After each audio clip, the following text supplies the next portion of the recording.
Good morning, everyone. I am Matt Fruman, Ward 3 Council member and chairperson of the Committee on Human Services. Today is June 12th, 2025. We are meeting in person in room 120 of the John A. Wilson building and virtually via Zoom. The time is now 9:33 a.m. This is a continuation of a budget oversight hearing on the Department of Human Services, or DHS, that we started last Thursday, June 5th. The committee had not yet received responses to the many pre-hearing questions that we had sent on. We recognized that that there were a lot of questions and that the department needed to take its time in order to get those answers to be as complete and accurate as possible. But it did leave us in a situation where we felt that we should recess that hearing so that we could come back and ask some questions in the wake of receiving the responses to those questions. And thank you again to the department leadership for being open to that and flexible. So today I look forward to continuing the conversation and focusing in on some of the answers that we got in response to those questions. AD Rachel Pierre, the interim director of the Department of Human Services, is rejoining us to continue her testimony. Interim Director Pierre will be joined by Tanya Mortensen and the agency's Chief Operating Officer, and Hayden Bernard, the agency fiscal officer. You've joined us at the table. It is the practice of this committee to place our government witnesses under oath, and I will re-administer the oath to each of our witnesses today. I would invite all our government witnesses, including staff in the audience who might be testifying later, to raise their right hands.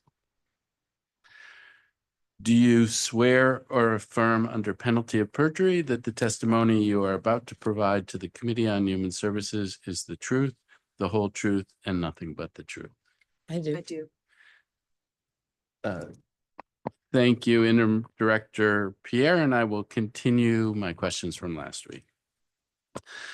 I'm going to bounce around from topic to topic today because our written questions covered a lot of ground, and but I want to start with questions about the improvements to DHS's granting process that the agency has been working on in recent months. In your written responses to question 47, the agency said that it had identified a key staff resource to lead systems innovation and redesign efforts with implementation targeted for the summer and fall. Identified key staff resource is not 100% clear, and so I'm curious, what form will that staff resource take? Is it a new contract with a consultant, a new staff member, a reassigned employee, or something else? If you can give us a little more texture of what's happening in this grant redesign process. Sure. So, Councilman, I want to start by saying that our process is not working very well, but we are very aware of it. Again, I come from the nonprofit side, so I do know how much it can impact service delivery, morale, and everything. And when grants are delayed, payments are delayed, and so forth. So I don't want to minimize that. This is definitely something that we need to improve on and we'll continue to improve on. I do want to share kind of just the scope of what this work entails, so you have an idea. So we have about 129 grants and MOU that goes through the Department of Human Services for up to $400 million. So it's wide. So we are starting earlier this summer, even before the budget is finalized, to ensure that we have updated templates that ensures updated insurance requirement. There are many layers of reviews from Office of Risk Management, our legal counsels, and so forth. So we are starting earlier than we usually do. But this is a process that can't be completed until the end of the summer, after the budget has been finalized, voted, even while it needs to kind of go through congressional review to just make sure that we know exactly how much money we So, have but for the budget. Just to be clear, though, I mean, you're looking at updating templates and insurance requirements and things like that, but that's in preparation for processing grants. That's not part of, that's the systemic review Yep. that you're doing. Okay. Yes, Thank you. the systemic review. So we've identified that we need to start earlier. So we're starting now. This is a process that we're usually started later in the summer. So we're starting now. We have another member, just to go back to the answer about the key staff. We have another member of our executive team who is working and taking the lead and really identify sort of system and processes that in trying to just basically cut some time off each step. Right now, it takes us about 87 days to execute a grant from all of the reviews. So we are dedicated to really improving this summer, and we are hoping to get all of our grants out by Q1.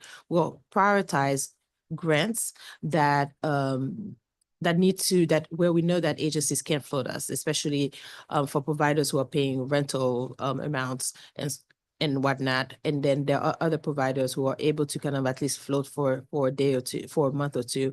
But we are committed to make sure that at least in Q1, all of our providers have executed grants, and so that they can start getting reimbursed by December. So forgive me, but are the grant applications for FY26 already in? So it depends. So we have new solicitations depending on the provider, depending on the services. For example, we currently have, I think, an open, or we just closed a solicitation for our domestic violence providers, right? So this is new. So we'll have to go through the solicitation and so forth. We just have an option to renew an option period. So not all of our grants are on the same schedule. Okay. All right. So, and then the key resource, it sounds like, is a member of your executive team who's been tasked with this. So it's kind of an assignment that's been placed on a senior person. Right. And when did that senior person begin to do this work? So in the last month, we have several folks working on this, but we are supporting more the programs. So again, the senior person is going to look at, from a systems perspective, opportunities to improve our systems. We implemented an MGM sort of like grants management system a few years back, about 5-6 years ago. We're looking to see if that system needs to be updated as well. So we're just really looking at the system every summer. We kind of at the same space that we implement initiatives to hope that same thing doesn't happen year after year. And we realize it continues to happen. So we really are taking this summer to revamp and spending more time on this. And so if, say it's a continuation, and so somebody's been operating, and then in Q1, you're reviewing that option year and hopefully issuing that grant for the option year in Q1. What happens in terms of their operations in that interim? Do they continue providing the service and then with the hope of being repaid at the end of that 3 months? Right. So yeah, right. That's a good question. So we have our grants managers who are in contact with our providers on a regular basis. So at least they know what is in their budget, and they can start, incurring costs. The way the grant reimbursement happens, it's providers usually have up to 10 to 15 days to provide invoice, and then we have up to 30 days. So for example, on October 1, new fiscal year starts, the provider would submit an invoice by mid-November, and we would have until mid-December to ultimately pay the provider back. So they're always expected to be able to start the work and then get reimbursed. Most of our grants are cost reimbursable. So they are expected to kind of continue their operations, and we work very closely with them.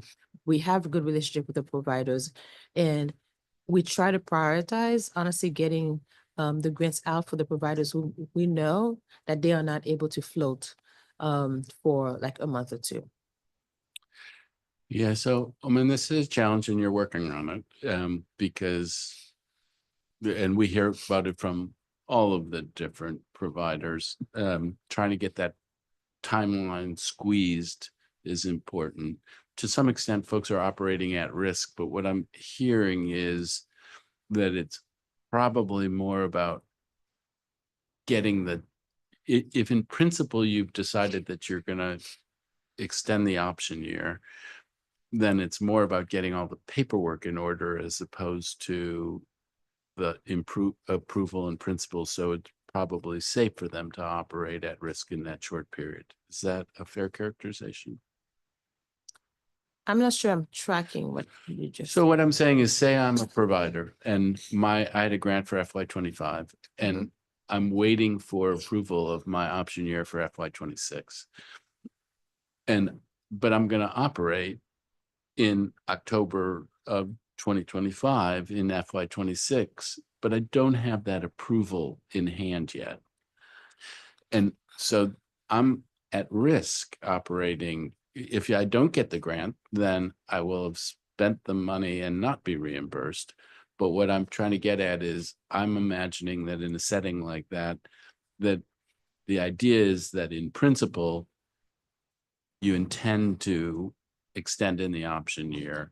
And it's a question of getting all the paperwork right, as opposed to you're back to square one doing an evaluation of the grant and deciding whether or not to do it. Right. So I think it's a few things. If we were to decide to not extend to the option year, we would definitely have a conversation with the providers. They would get a notice that we are not exercising the option years. So, but with every option year, there's an opportunity for us also, not just from the updates of insurance and the legal reviews, whatnot, there's opportunity for us to do an evaluation of what's working and potentially modify the grants. Sometimes it's about more better reporting requirements. So this is an opportunity also for programs to really look at what's working, what hasn't been working, especially if it's a new provider or it's a new service, and then modify the language to make sure that it's in line with the intended outcome. Sometimes it's a baseline and we don't have KPIs per se. I'm just giving you an example, but it is do we want to use this opportunity also when we do renew or exercise an option year to reevaluate? So I mean, and that's a thing. It sounds like that is happening in the first quarter for exercising an option year for FY26. That's happening in the first quarter of 26. Is there a reason you couldn't do that in the fourth quarter of 25 so that it was done by the time that you were ready? it is happening in the last quarter of 25.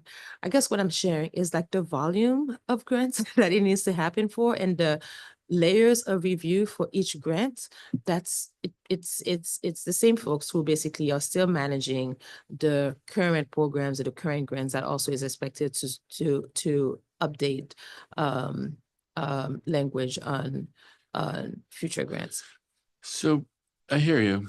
And what I'm hearing, and you correct me, that you're working on a reform process, but that reform process, is it more than the assignment of a senior person to try to marshal the existing resources, or is there more in there from a budget perspective to try to strengthen and streamline this process? I mean, so so we have some vacancies in that shop. We do know that we are in the middle of a hiring freeze. So there's also personnel that we don't have a full staff. So it's also personnel that we would definitely get to come on board to ensure that we have a full staff. Okay. And we have vacancies in leadership in that shop as well, our grants management shop. Okay. All right. Well, we'll have to keep, and you can't fill hopefully you'll be able to start filling those vacancies at the beginning of FY26. So the idea of speeding up this process for FY26 seems like a heavy lift, honestly. I It mean, you're is- going to try. Yeah, I mean, so that's why I want to be just honest around just the scope, the magnitude of the scope, but we also understand that it's very important for our providers who are our partners that they get their grants as soon as possible. So we are shifting and prioritizing a lot of this work this summer, but I also don't want to minimize the volume of what we're dealing with and the challenges because we are, short-staffed to a certain extent, and we want to make sure that we're able to backfill in the fall. I hear you and understand. I do think you get it. I mean, you've looked at love from both sides now, so you Absolutely. get it. Absolutely. And I remind my staff that I get it. So, and there are actually tangible costs because for a provider that has to dig into dollars to float, there's a cost. And so the cost gets borne by the providers, and we as a government, and we're not doing this now because you don't even, you got to get this process going. But I think I will be keeping an eye on this process, and you will, because I sure would like to see you in a position where you're able to do this a lot more quickly. Absolutely. And it might cost us a certain amount of money, but on $400 million going out the door, and maybe, I don't know how much of it being floated by providers for a period of time. If you think about the time value cost of the money that's being floated and the amount of money it would cost to hire some more people to do this work to make it go more quickly, it could be that the cost to us as a government would be much smaller than the benefit to our providers as providers from significantly shrinking this time. And the reason we weren't able to backfill this year is honestly because of the what happens in the district and what happens in Congress, forcing the district to spend at 24 levels. So we were in process of hiring for those backfills. So I think what we're, candor where we're at is, I mean, you're going to go through this process, and then when the hiring freeze comes off, you're hopefully be in a position to hire people and get this going. And when we're at performance oversight next year, I'm going to be asking you about where's this stand? What does it look like? What do you need in the budget going forward in order for this to happen more quickly? Okay. So you referenced it. You made a distinction between upfront payments for rent and upfront for advance payments against grants, but only for grants that cover rent payments, I think. So I didn't necessarily say advance payments. I said on time grants execution. So to make sure that we are able to do we put advance payments and grants? I'm sorry. Let me let Tanya answer this. Some of our grants do provide advance payments. Yes, they do. But in terms of the rental payments, I mean, if rents have to be paid out, we would have to make sure that the grantees or our partners, the housing authority, for example, has access to those funds before the rentals amounts need to be paid for the month. So I think that was the distinction being made about rental payment. Oh, We do advance payments for GWL, our Greater Washington Right. Urban League. We do some advance payments for them because they pay a substantial amount for our Rent. residents at FRSP and also clients who are transitioning from rapid rehousing to permanent supportive housing. so it's not so much that it's rents for the provider themselves for the building in which they're operating. No. It's rents that are paid on behalf of the agency Exactly. through the provider. That's right. Those you will do upfront, Okay. and that's less, and that portion is the portion that you might do as an advance payment. And that's less about the operating dollars for the provider, and more about the pass-through to landlords who may be housing an FRSP. Okay. Other in other settings, agencies have gotten to the place where they're doing upfront payments to the provider for operating costs.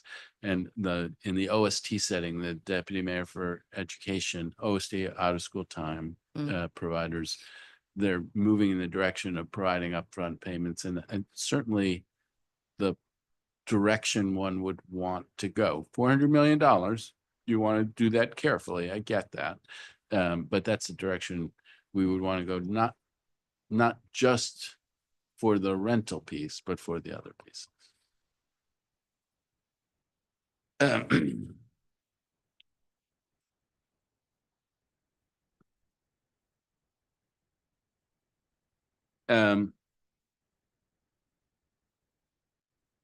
So, I mean, I guess I'm focusing on this because it's been a perennial issue, and in FY25, it's been, I think it took 4 months. I don't know, you said 87 days.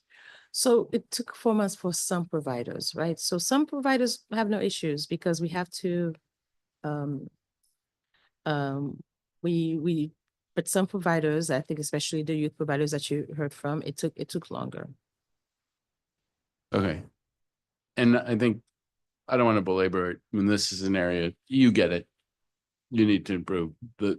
I have a sense of the steps you're trying to take now and the limitations on what those steps can be given the hiring freeze. But this is a ball that we're both going to want to keep, all going to want to keep our eye on going forward. And I just want to say, I think it's my understanding that you mentioned the out of school time, that we do have a staff, our grants manager who will meet with the team to learn about their process, to see if it's something that we can learn from. No promises, but just to understand how they're doing it, to see if this is something that we could learn from as well. All right. Well, I wish I'd have thought of that. Thank you. I'm interested in as well in your response to pre-hearing question 49. The proposed budget includes $375,413 in rent for the Strong Families program. And where is that program renting space, and why is that expenditure necessary? So Strong Families, so it's a small case management team that we have who gets basically deployed when there's emergency in the city. So just think about like a fire or a displacement and people who maybe just need very quick case management to get relocated and so forth. I don't know if we have rental amounts. We have rental budget. I'll let Tanya answer that, or Hayden. Yeah, Hayden can speak to that. Yeah. It's just our regular rent based on the assessment we got from DHS. It just so happened that we have to reallocate it within the program. So you have to spread that throughout the agency. So it's this year we just allocated rent within Strong Families. But it's not that the renting is for 64 New York Avenue we're paying for, but because we have funding from the federal government, from local, we have to allocate it throughout the agency. Okay, so this is rent for you as an agency. Yeah. And this is in a sense, Strong Families' share of that rent. We just allocated to it that within program. Okay. Okay, so I mean, there's been, and I imagine it's every year, but this is the first year that I've dialed in as closely as this, a lot of accounting things that are happening where costs are not different, but not just in this agency, but in every agency, where costs are being spread in different kinds of ways. And so it looks like a change, but it's not really a change. Okay. Let's turn now to the redesign of the Federal City Shelter site. The capital budget provides a projected construction complete date for the project of September 30th, 2027. But with no RFP out for design services yet, and I'll be candid that I'm skeptical that's possible. And your response to pre-hearing question 5B, the agency did not explicitly say that it expects construction to be completed by that date. The response just says that you want to award a design build contract and work with CCNV, DGS, and community stakeholders on design documents. And I'm not sure about where all the whether there's enough funding currently in the budget to cover the whole cost of this. So, realistically, when can we hope to see this? And while there's design money in this year, I don't think there's construction money quite yet in the budget. Help me understand why we would do that. How firm of a promise do we have that that construction money is going to be in the budget next year? So Councilmember, I do want to say that DGS is now leading the process. I can tell you DHS's involvement up to this point. So we have, this year formed a working group, which involve DGS, CCNV, members of my team to get to an agreement of what would be a replacement site for CCNV. So we have now finally like a draft agreement. We had to go through several layers, the size of the shelter, what services would be offered, where would it be on the land and so forth. I have a draft MOA that I know needs to make it through the city administrator's office to the mayor, and then will come to council. As it relates to the timeline and the cost of the project, I unfortunately, it's outside of my scope, but the DGS is not going to be taking the lead on the constructions and the next steps. Yeah, I mean, this is again a thing that we're seeing in a number of different settings where we're writing a check that we would launch this project, but not all the money is there in place. And then the question is, how firm of a commitment do we have that that money will appear? And I don't know whether you've spoken with the executive about, we have planning and design dollars. How firm of a commitment has the executive made that construction dollars are going to be included in the budget eventually? So all I can say is that the city administrator is very committed to ensuring, so obviously on behalf of the mayor, ensuring that there's a replacement and there's a plan for CCNV. The current building is old, and we continue to make a lot of repairs, but the plan is to have a replacement site. I'm not sure how much the entire project is going to cost, but I do know there's a commitment to build a replacement site for CCNV. Okay, I'm going to digress for a second here. I hear you. And this is a challenge in this year's budget in lots of different ways, including where there's operating dollars, but there's in FY26, but there's not operating dollars in the out years. And yet we're going to have to try to figure that out. So this is part of the challenge of this budget generally. It's an important one, though, because we need this facility. And digressing for a moment to current conditions, because my impression is that we're bumping up against shelter capacity today. Do we have many open beds for the individual in the shelters for adult individuals? For this replacement site? No, just generally No. today. And my impression was We are at capacity. We're at capacity. Yeah. We have fewer than 10 slots available any given night since post hypothermia. And are we turning people away? And in some instances, we've had to turn people away. And do we have any flex capacity that we could add so that we don't have to turn people away? Currently, we don't have the capacity to do so. So you can see, when we have this big, one of our major facilities, and that's not in a condition that we would want it in, getting certainty and having some urgency to get it on stream as soon as possible and as well as possible is important. Okay. I'm going to turn now. I told you I was going to jump around. No problem. To DC Flex. Your response to pre-hearing question 23 indicates that in addition to the 460 new slots for families, there are 75 new slots for adult individuals and youth. Your response to question 22, however, says that all the funding for DC Flex is within the homeless services continuum for families program.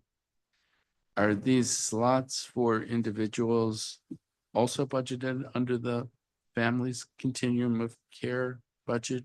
No, so I think this, so we have in fiscal year 26, we have 460 new DHS family slots, but it's 75 slots for, which will be distributed between singles and youth, as you mentioned. Right. Yes.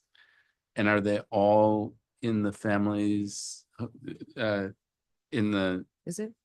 Is it one bucket? I'm trying to answer. homeless services continuum for families program? I think That- it's, Yes, they yeah, are. the same line There. item. And they're there, that's important. But why, if they're for individuals and youth, why would they be in the homeless services for families continuum? I think because it's one program, so it's administered from one provider, so that may be why it's placed in that way.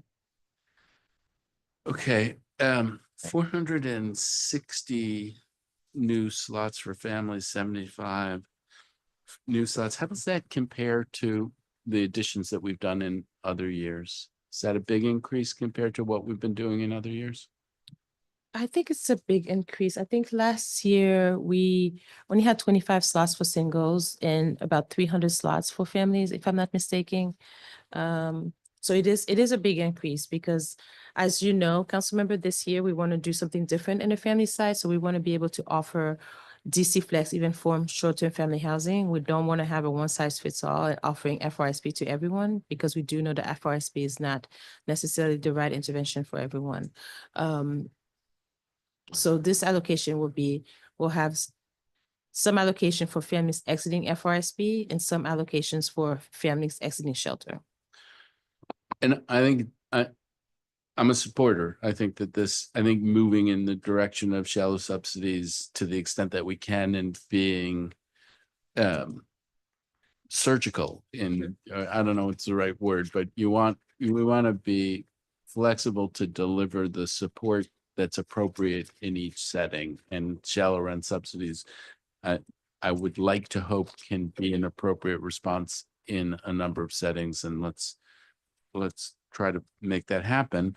You share in your response to question 25 that the agency does not think it has the logistical capacity to administer additional DC Flex subsidies in FY 26. And I'm curious how you additional over the 460 and 75.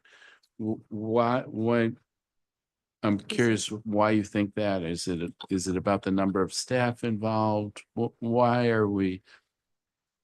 do you see us capping out for now in terms of what we can be delivering through DC Flex? So my answer is gonna seem weird, Councilmember. We do have capacity to offer more slots in DC Flex next year if we had more slots available to us. Let me just take. So you do, if you had more slots, I'm sorry? I mean, it's a budget issue. If we had the funds, if we had additional slots, we'd be able to administer them. I just want to take a quick second here.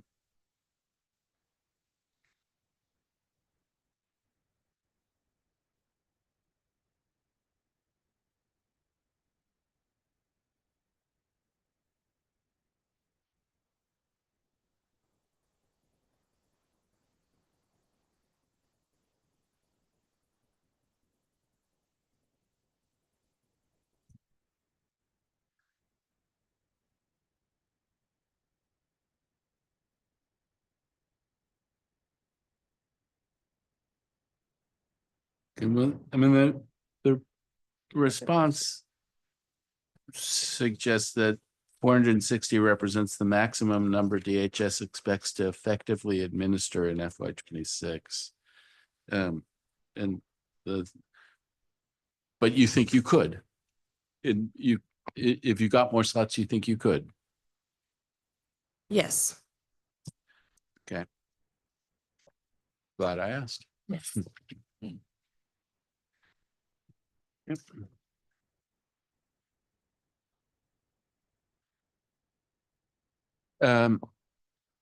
So there's got to be a limit on how many that you could do. So, I mean, do you have a sense and maybe of how much more you could absorb and how much more need you think might be out there? So ideally, we would love to be able to offer an option, an exit option to everybody who needs it. But DC Flex does come with some requirements. While we change our program requirements because historically, one would have to be employed in order to be eligible for DC Flex. We have changed this eligibility requirement that folks do not, households do not have to be employed at the time of enrollment, but they do have to be employed at the time of recertification. It's a 5-year program, recertification happens every year. So we have modified because we've found that it was harder to get folks who are in shelter, who are already employed to be enrolled in DC Flex. But with the change in eligibility, we do think we'd be able to get more household enrolled. The change in eligibility is that you're required to be employed, or it's that you're not when you enter, but after the first year? That's correct. So the current approach is You have to be employed. you have to be employed. Mhm. And you have to keep employment at eligibility, recertification. And then this is one where my role on the housing committee just, I hear this, if you need to be employed by the time of recertification. If you're not, you lose the shelter rent subsidy, and then you're unlikely to be able to pay your rent. And then where does that, what do you do in that setting? Do you try to find a different remedy for that person? Or do we fall into a situation where the landlord may not be being paid because the beneficiary is not receiving the benefit? Yeah, and and DC Flex is while we love the shelter subsidy, it's not. It allows people to really get a housing option that works for them. So they don't necessarily have their own units. We don't do inspections of the unit. We don't sign a lease. So it could be, hopefully the rent is much more affordable. But if for anyone to afford rent, they have to be employed unless you're living with a parent or someone. The expectation is if in order to afford rent, you have to be employed. So this is meant to really help folks who are not able to afford fair market yet, but we support this, as you mentioned, shallow subsidy. It's not enough to support rent for a whole year. It's really enough to, if the family is experiencing another emergency in the year and they have to pull a couple of $100 each month, the amount can vary, but it's to help them. But it's not meant to cover the full rent for a year. No, I hear you. Okay. But I am curious about the ability and barriers to scaling up. I mean, how many staff people are working on DC Flex? So it's administered through providers, and we have one manager or analyst working on it, and the supervisor and so forth. And then administered through providers. And so, and as far as you know, is there a barrier for those providers if you had more DC Flex dollars available that they would be able to do it? So we've talked about this. I believe that we could scale the program. Okay. And then you mentioned this, you don't do inspections, there isn't a lease, so it's much more appropriately flexible, DC Flex, and could be used. Somebody moves in with a family member, and can they use those dollars to pay rent to a family member? Yes, I believe so. Yes. How common is that? For DC Flex, I think it's much more common. It's as well as HPP. I mean, it does seem like that is a good thing because it can help the whole extended family. Yeah. But that is a thing that is authorized to happen and is happening. Yes. Okay. The subsidy, the subsidy can be up to $8,400 a year, so $700 a month. But the total cost is $9,660. It's according to your response to question 21. The administration, the delta is for the administration of the program. This is what goes to the providers. That it goes to providers. None of that, that's, what is that? $1,260 goes to providers. And is any of that stay with the agency, or the whole 1,260 goes to the provider? It goes to the providers. We have a staff, and then we have one provider that has, I think, between 10 to 12 staff. And it's I mean, the cost to us is our PS cost, is the staff. Okay, so I mean, that does suggest to me that if it were scaled up for providers, if they are making $1,200 on each application, or each beneficiary's contract, that they could scale up. Yes. Okay. So thinking about another housing support for families, I have some follow-up questions about Career Map as well. I think last Thursday you shared that you weren't open to fielding a new cohort of participants. I wonder if you could talk to me about why it's a 5-year program. You have a certain number of folks in it. It is showing some promise, and I'm curious why the reticence about trying to scale up that program now.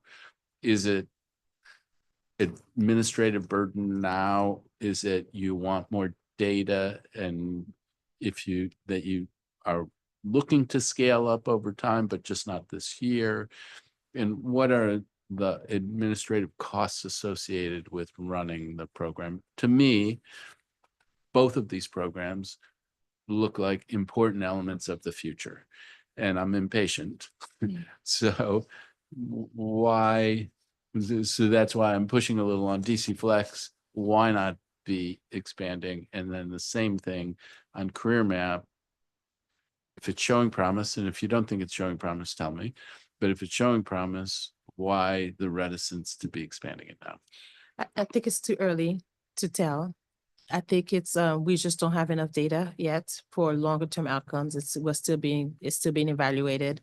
So it is an expensive program. So I think we have to be careful, but it's just too early to tell. Like I mentioned, the first year or two took a lot of folks were exiting FRSP, a lot of housing instability, a lot of families just wanted to, get to new apartments. There was some just stabilization that needed to happen in terms of helping folks deal with their behavioral health and so forth. So we're now in a 3rd year. We're not adding new families. So then so I think this is the time to really study evaluation process. We don't have enough data yet to necessarily propose a scale for this program. It is expensive. It is much more expensive than even a DC Flex. And DC Flex right now is showing a lot of just promising results and good outcomes.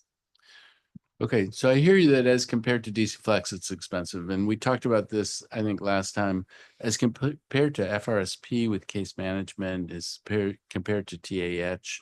It's more expensive. It's the most expensive intervention we have. And the reason for that is when the funding to avert benefits cliffs kicks in, because I think you said last time that in the first years that it's similar costs, but it's when the benefits cliff piece starts to figure in, which is kind of an indication of something good, right? Because these are folks who are employed and whose earnings are moving them up.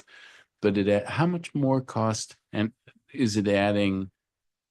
How much more expensive is it with the protection against benefits cliffs than the other programs that don't have that protection? So I'll probably have to get back to you, council member, with this question. I think, we are in 3rd year, not that we had not tapped into, we hadn't had that many families who had already started tapping to the benefits in terms of they've been able to kind of earn enough to wean off the program for us to kind of complete the household with cash.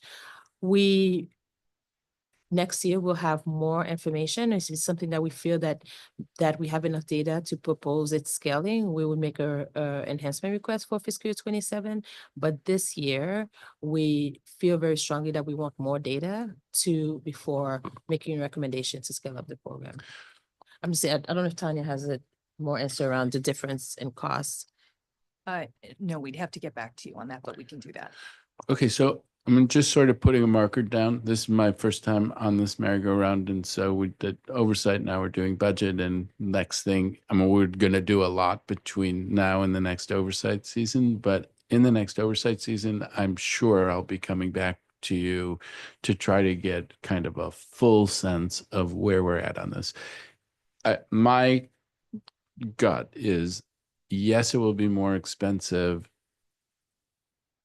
but benefits cliffs are a problem, and they're almost a philosophical problem because they can create a trap for people. And so there would be an incremental cost to having the benefits cliff protection. I'd want to know what it was and have a pretty full discussion about whether it makes sense to bear that additional cost. For me, and I'm sure for you, when I see the changes in people's income in some of the other programs, it's heartbreaking. And so I don't know how much it costs to try to get out of that world, but I think we owe it to everyone to get out of that world. So I hear you. Let's gather the data, but then let's put it on the table and have a full discussion about whether whatever that incremental cost is, it looks like it's worth it. Well, I can tell you why we love DC Flex also is because even at recertification, so I think in order to be eligible, you have to be within 40% of AMI, and we don't require that at recertification. So families can stay on the program for 5 years, even if they grow their income as they grow their income. Say it again, career map folks can stay on? DC Flex, DC Flex can stay on even if they grow their income. they grow their income. They grow That's their the income. 40% AMI that makes them eligible to enter the program. right. Okay, so part of what we'll be doing is a side-by-side comparison of how DC Flex is working, what does DC Flex cost, how Career Map is working, what does that cost? My impression is Career Map comes with many more supports than DC Flex, and yet if it turns out that DC Flex is delivering greater benefits with less supports, that would be an interesting observation as well. Okay, moving on. I think you share in your answer to question 41 that the average award of financial assistance through the homeless prevention program in FY24 was $1,174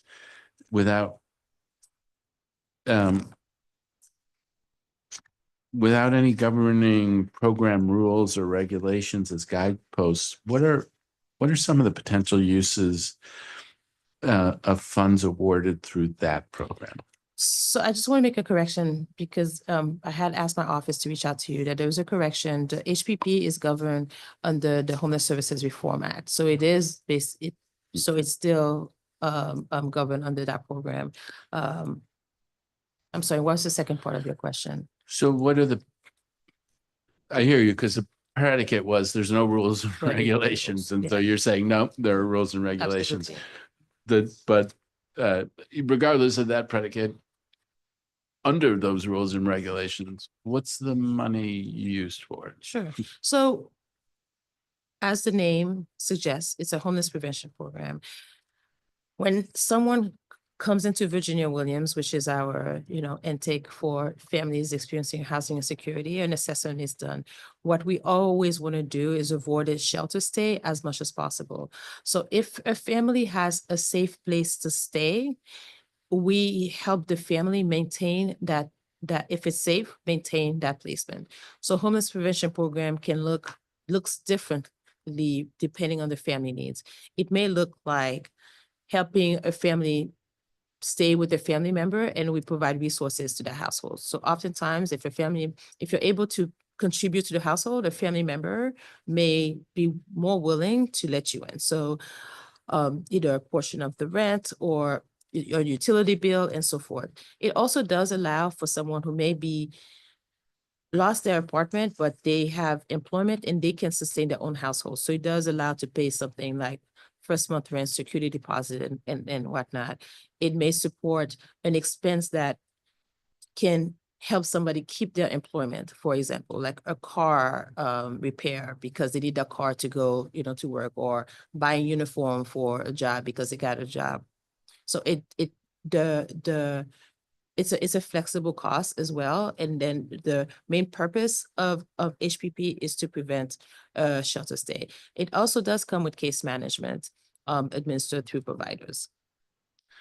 Yeah, one of the references is that it can provide mediation services. And what is, give me an illustrative example Sure. of how that might be. I'll give an example. So I'll use mine. I have a young adult, my child. So just say I kick her out because whatever, behavior issues. And she then Sounds goes like a to, thing you might want to do. depending on the day, right? So, and she doesn't have a place to stay and she goes to Virginia Williams. It's like, well, your mom would probably be willing to take you back in. Let's talk about what are the issues. Let's maybe establish some rules and whatnot. So that's what we mean by mediation, to help maintain a placement, to help reconnect for family. We do know that the primary social support is family members, and HPP oftentimes is able to help do that. Okay. So there's a tension here because I like the idea of like a lot of flexibility. I worked on there's a thing in the senior services area called PACE programs, where they take the Medicare and Medicaid dollars and put them in a pool and then use them very flexibly. And the thing that they might do is, if a challenge a senior is facing is poor health, but could be if they had an air conditioner, it would help their health. And so you can use those Medicare and Medicaid dollars to buy an air conditioner, and that somehow lowers their other healthcare costs. And so it's a good use of those dollars. And so flexibility is important, but measuring efficacy is also important. So what kind of metric, how do you measure the efficacy of this program? Yeah, HPP has prevented a shelter stay since its inception of 15,000 households. So I think that's pretty good outcome. That's what we want. We want people to avoid shelter stays as much as possible. And it has prevented shelter stays. So it's a very effective program. And so the measure then is cost of a shelter stay versus the investment that's made. So 15,000 shelter stays, what is? So I think there's more than a financial cost of a shelter stay, council member. Coming into shelter is traumatic for children and families. So yes, we can quantify the cost of HPP and versus the cost of a shelter stay, and that's accurate. But ultimately, there is also a non-quantifiable cost by keeping families together, by avoiding displacement of children in their school. That's also an important measure. So that's why it's more important for us to measure how many families we've been able to avoid a shelter stay, because that's what we ultimately want. And I think you make a reference that it's more effective than ERAP. So it's important to have many tools because diversification and the interventions is what we want. So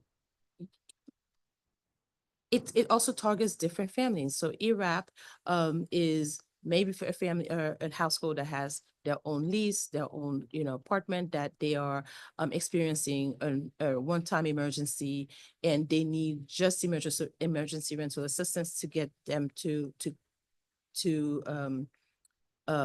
not have arrears in rent, for example, right?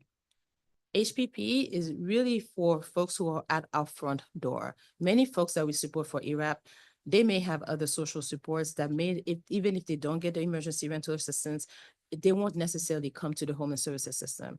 HPP are literally people who are at our front door. If not for us, they are coming into shelter. They do not have any other supports. Our job there is to avoid a shelter stay. That is the purpose of the program. So we measure the effectiveness of the program for each family for whom we are able to keep from coming to shelter. And then you also say that you think this program helps folks achieve long-term stability. And so what about it would help in doing that? I mean, in the setting, what makes you say that? If you don't experience homelessness, council member, you're more likely to have long-term stability, unless it's not safe. Experiencing homelessness is a traumatic event. Helping families avoid that trauma is a positive outcome in our work. Okay, great. Does the FY25 budget allow the continuation of weekend hours at the Downtown Day Services Center? No, And how much would it cost? I mean, that seems like, I know Councilmember Pinto may have raised this, but seems like an important service for us to be able to provide. And I understand that it's a very difficult budget year. Previously, we've been able to provide weekend hours at the downtown. previously we were providing weekend hours at the Downtown Day Services Center, but so as you know, you may know, it's a collaboration between the downtown bid and DHS. So through their own foundation, the downtown bid was providing some of their funding to support weekend hours. This year, they told us they were not able to do so. We had some one-time funding in our outreach grants that we allocated to being able to support the continuation of weekend hours. That one-time fund is going away. We can go back to the downtown bid to see if this is something that they are able to continue to support with their foundation, but currently it's not in the budget. And if it needed one-time funding for FY26 in order to be able to do it, what would the cost be? I think it cost us 1.8 million last year. And is it that those services are suspended today, or are those services going to be suspended? They will be suspended in fiscal year 26. Did we cut? Yeah, 26. They will be suspended in fiscal year 26. And so it would take 1.8 million in order to continue them in FY26, whether that money came from us or the downtown bid or a combination. The number is Yeah. 1.8. I mean, I believe the number is 1.8. A lot from memory, but I think it was 1.8. Do you have that, Hayden? I think it was 1.8. I'm almost certain for what was allocated to DBID in order to we can get the exact number to you, but I'm almost certain. Nope. We'll get back to you. Let's just say we'll get back to you. Okay, just give me one moment. Sure.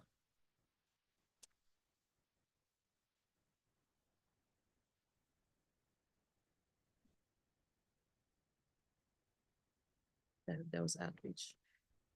And where did it go? This is a 1.8. So some of it went to DTS.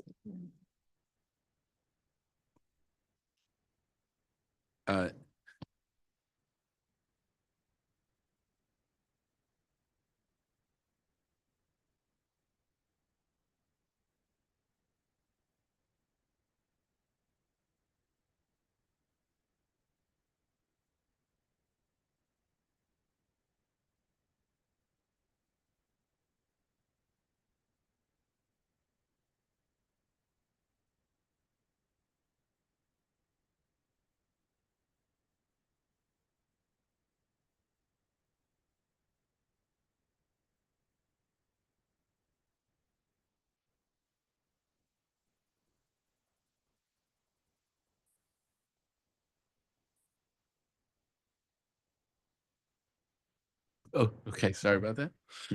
Uh, In, I was ready, but then you were looking, then I looked back down, so here we are. Uh, In May, according to the DCHA board book, there were 2,300. I'm gonna take us into one of these complicated math, into a series of complicated math problems, so bear with me. There were, according to the DCHA board book, 2,351 vouchers leased up under the DHS MOA with DCHA.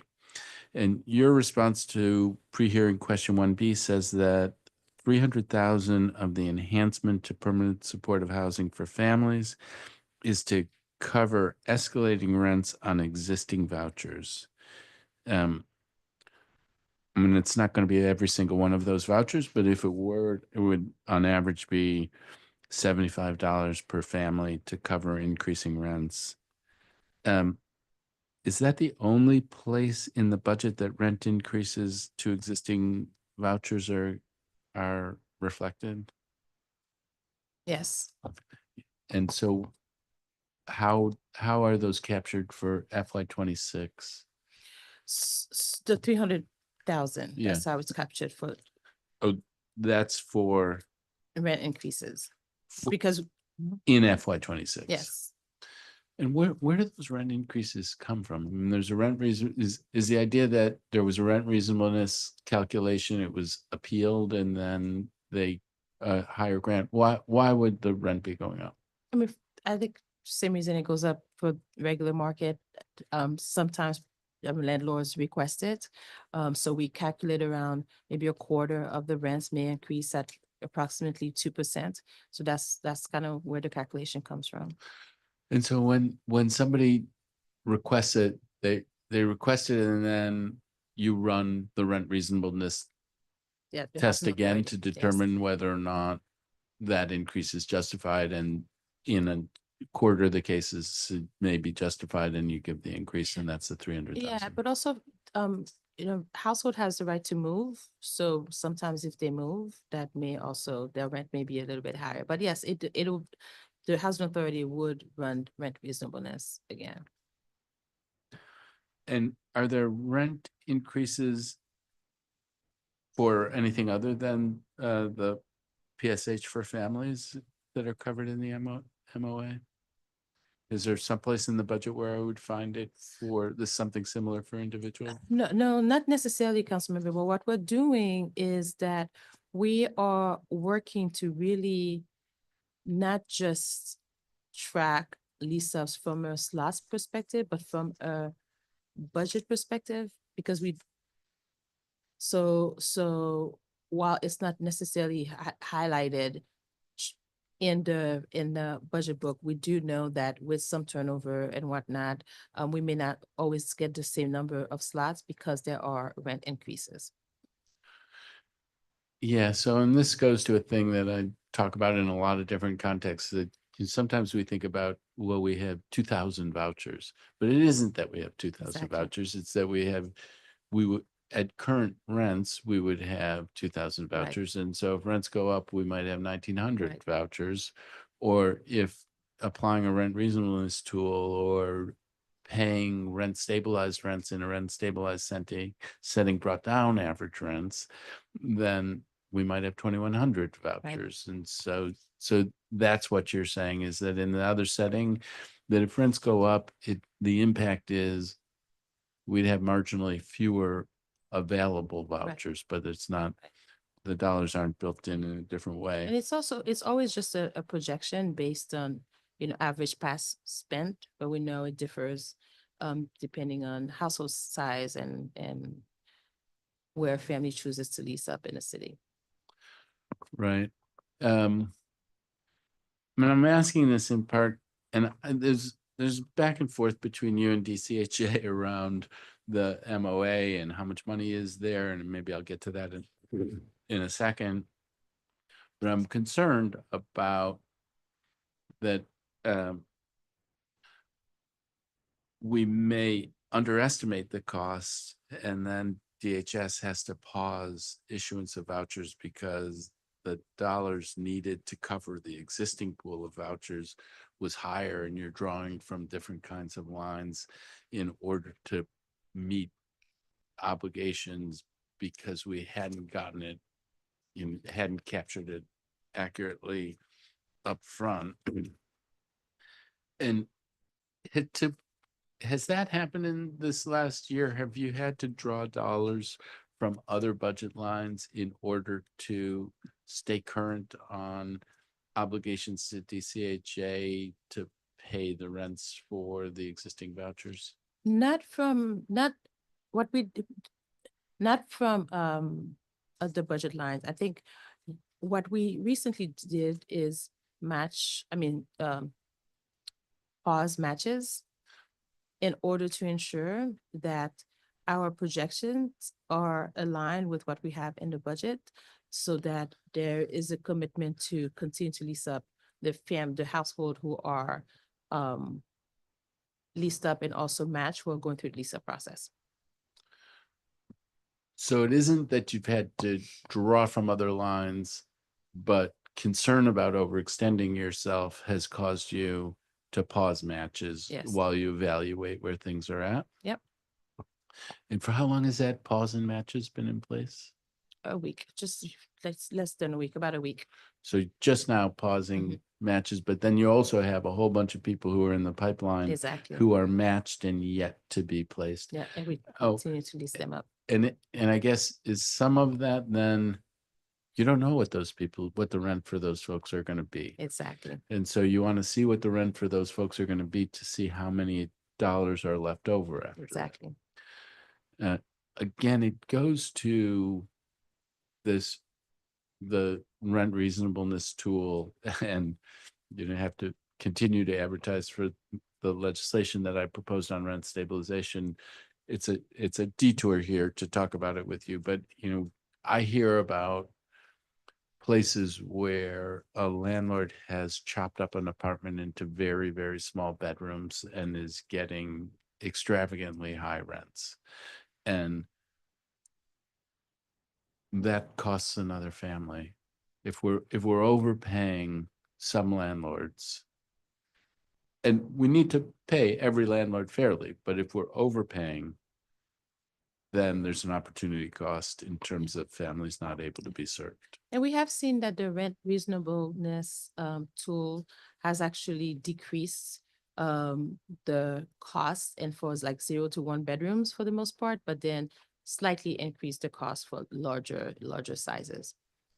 Well, and this goes to, and it's not so much your department, but it does go to square footage, because what we've done is created an incentive for somebody to take a 1 bedroom and chop it up and turn it into a 3 bedroom and try to get a very high rent for that, where that's not the kind of housing we want to be providing. And so that doesn't surprise me that it would have that effect, given square footage isn't figured into the calculation, because nobody's chopping up a studio or one. Studios and 1 bedrooms are what they are, but 2 and 3 bedrooms could be what we think of as a classic 2 or 3 bedroom, or it could be a 1 bedroom chopped up into something else. Okay.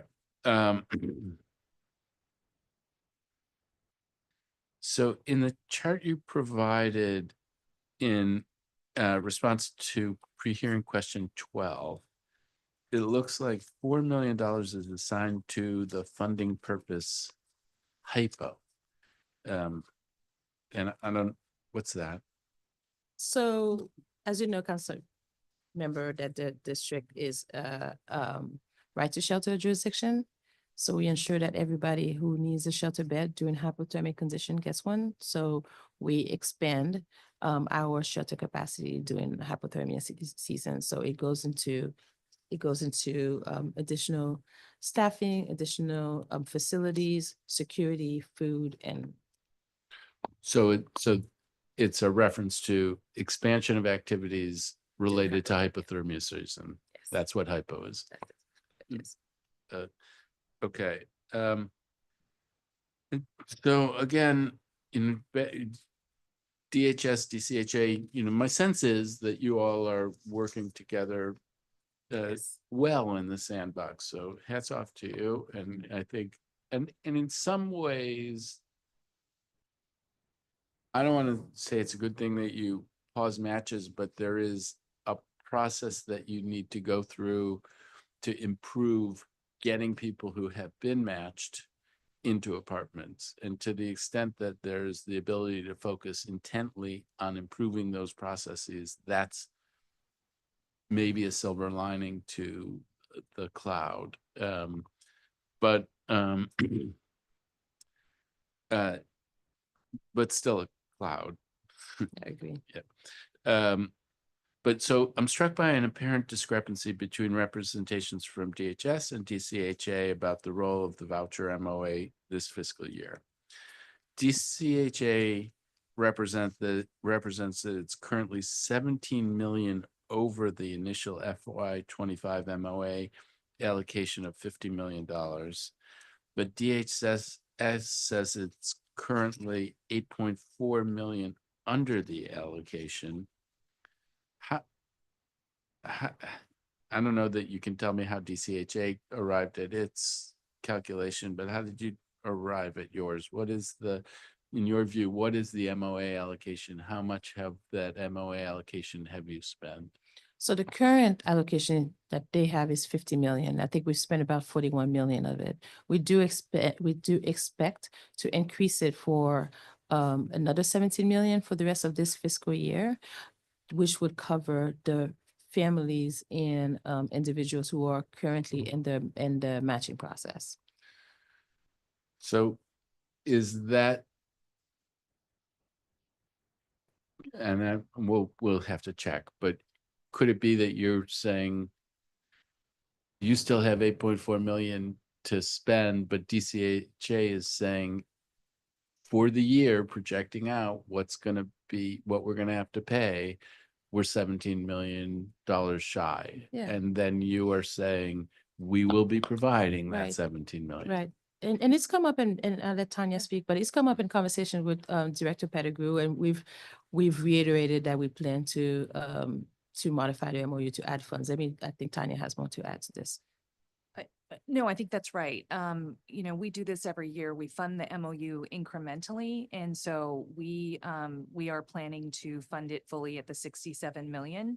DCHA is aware of that, but obviously we can't speak to what you might be hearing from them, but I imagine that's correct. I mean, I think this is, we'll confirm, but also 17 million. So 3 payments of 17 million for 3 quarters would be 51 million. And then 17 million, if there's a 4th quarter payment kind of thing that you've yet to do, then that gets you to the 67. And so to the extent that you're paying over time, if we're towards the end of the 3rd quarter, there'd be 1 more quarter left. And so an additional payment should push you over the line. So I'm going to assume for now that that's what the situation we're in. But then the 67 million, is that what was budgeted up front to be transferred to DCHA, or is that require you to draw from other places in your budget in order to come up with that last 17 million? It was budgeted up front. Okay. All right. Your response to pre-hearing question 6A says that the DHS projects to spending 134 million on FRSP in 2025. I'm looking at a proposed budget of 44 million in FY26, and I'm trying to follow the logic. So I want to dig deeper into some of the assumptions behind the number.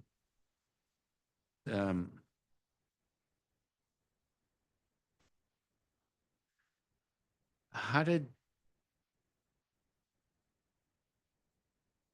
DHS arrive at its projected number of 50 FRSP exits per month in FY26? Councilmember, we currently have about 80 exits a month. 80. Exits a month currently from Mhm. shelter. Oh. I mentioned.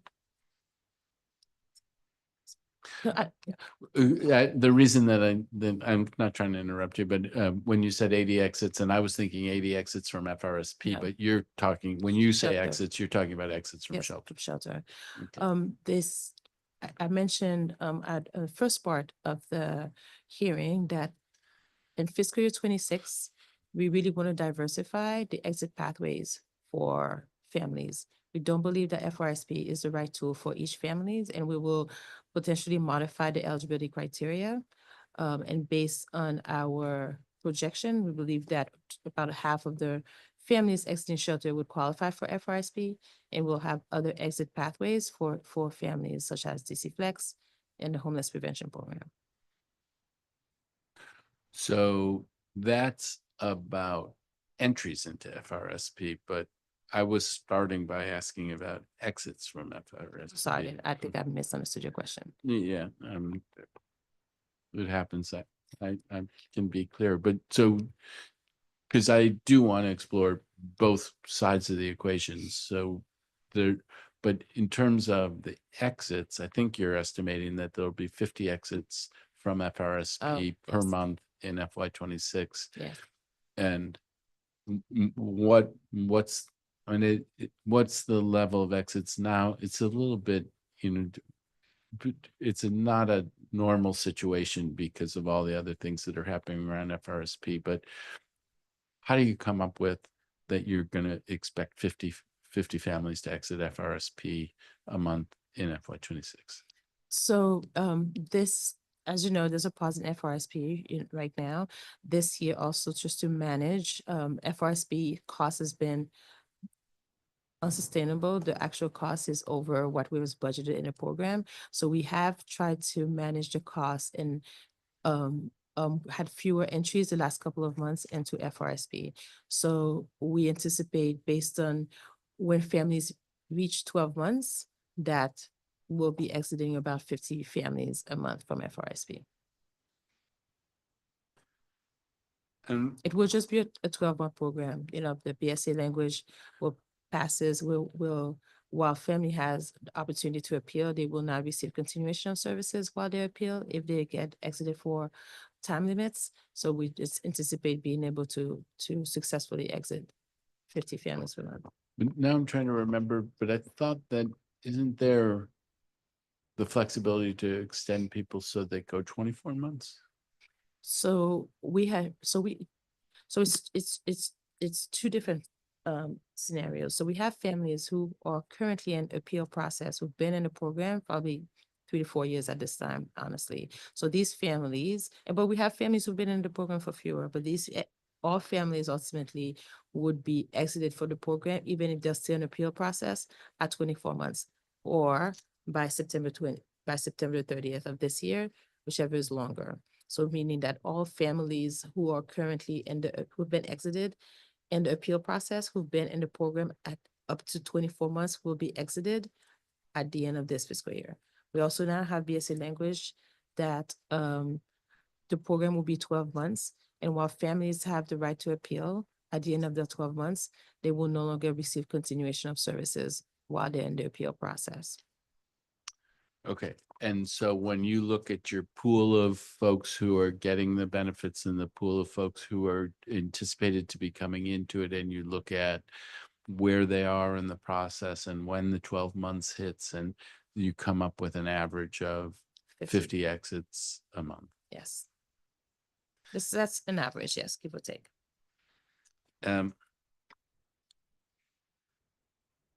Yeah, so how does that, I'm ignoring FY 25 because of FY 25 is different for FRSP, but in FY 24, what was the pace of exits? So FY 24 is when we started exits. We had not exited families in a couple of years since COVID. Now, as you know, because of COVID, we stopped exiting families and we made some changes to the program. So we want to give families a little bit longer. Then we had an influx of vouchers, so then we wanted to ensure that we have an opportunity to really match families, to assess all families to see families eligible to be matched to a voucher. So rather than exited families, because of time limits, we also paused exits to assess families to be eligible for vouchers. So last year in fiscal year 24, we started exits. We've exited, I think last July, we may have exited like 1,000 families at a time. So it wasn't a monthly pace. Then we paused for a couple of more months and we exited another, 1,000 families. So, but we've now started having more regular monthly exits. So that's why the fiscal year 24 numbers is not going to be as sort of clean as it will be in fiscal year 26. Because there were some months we just did not exit any families. Yeah, so I hear you, and I guess the way I hear it is that it's not a new normal. There's never been a normal for this program. That I think since COVID. since COVID, there hasn't been a normal, and now you're trying to establish some kind of a more normal cadence. I think that in response to question 9, that you all said that the 50 families per month does not account for the increased number of potential exits if the BSA subtitle on FRSP exits was to be approved. How does it change if that subtitle were approved? I'm sorry, Councilman, can you repeat your question? So Question 9, yeah. your response to question 9 says that the 50 families per month number of exits does not account for the increased number of potential monthly exits if the BSA subtitle on FRSP exits was to be approved. If that subtitle were passed as introduced, how many exits per month would DHS project? That's 50. Yeah, I don't, yeah. Yeah, it's actually based on the BSA subtitle passing because then we're able to exit families at 12 months. Currently, under the current regulations, families still continue to get continuation of benefits as they appeal. So let me see if I can find it here.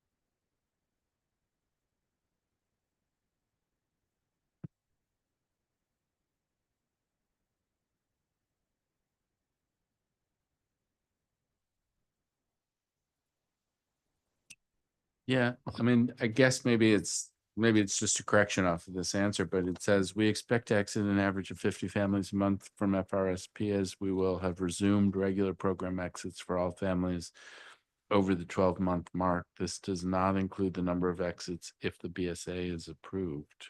So we can make a correction Okay, because it does assume it is Yes, based on, it is actually based on, yeah. okay.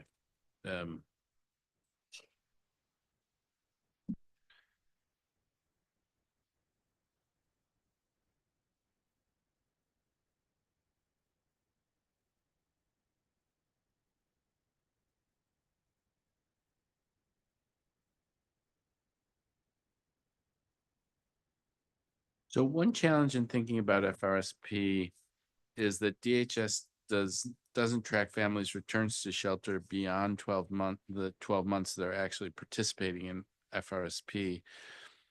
So out of the 1,167 families DHS projects exiting all at once on September 30th under the proposed BSA subtitle, we don't know how to factor the returns of some of those families to shelter into how we think about budgeting for rapid rehousing next year. How many, if any, of those families does the proposed budget assume will return to shelter and potentially to FRSP in FY26?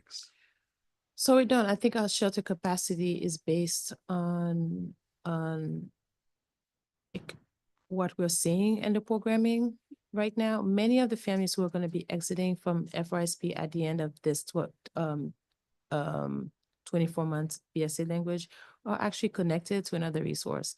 Many of them are connected to the Housing Authority voucher, and they haven't leased up yet. We're hoping that this,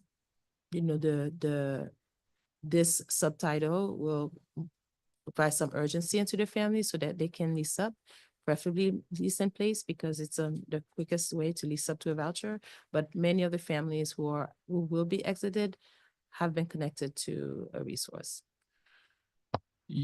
Yeah, and we went through this, I think, last time, trying to parse through how many go here, how many go there, and feel like I remember that it was on the order of 400 that we didn't know what was going to happen next for them. Who may not have a resource, yeah. Yeah, and then the question is, to what extent are we assuming all of those people will return to shelter? Or are there, whatever the assumptions are? Yeah.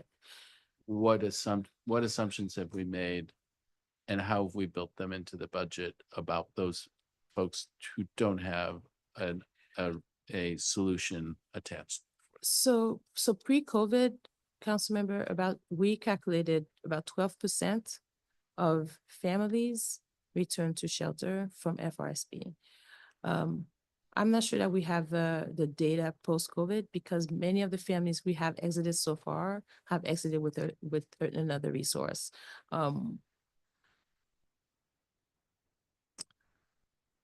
Yeah, and it's, again, there's no comparable period where 1,167 families will be exited. 400, whatever it has been on a per month basis, it's not 400.